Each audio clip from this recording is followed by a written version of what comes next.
जय जय श्री रघुवीर समर्थ। मनाचे श्लोक 10वा।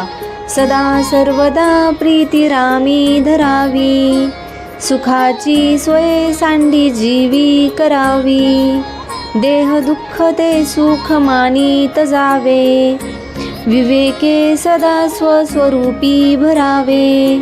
जय जय श्री रघुवीर समर्थ। आता आपण या श्लोकाचा अर्थ पाहूया।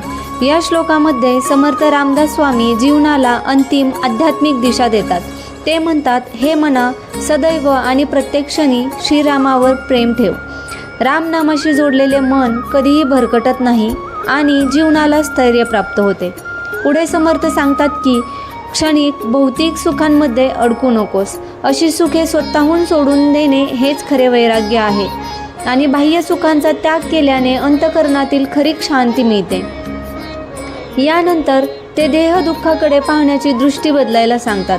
शरीराला येणारे कष्ट, वेदना आणि अडचणी यांनीही सुख समजून स्वीकारावे, कारण अशा अनुभवातूनच मन अधिक मजबूत आणि परिपक्व होते।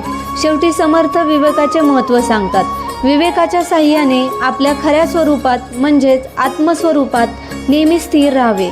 बाह्य परिस्थिती बदलत राहते, पण विवेकाने जोडलेले मन अंतःकरणात शांती अनुभवते। एकूणच रामभक्ती, वैराग्य, देह दुःखांचा स्वीकार आणि आत्मविवेक यांमधूनच परमशांती प्राप्त होते।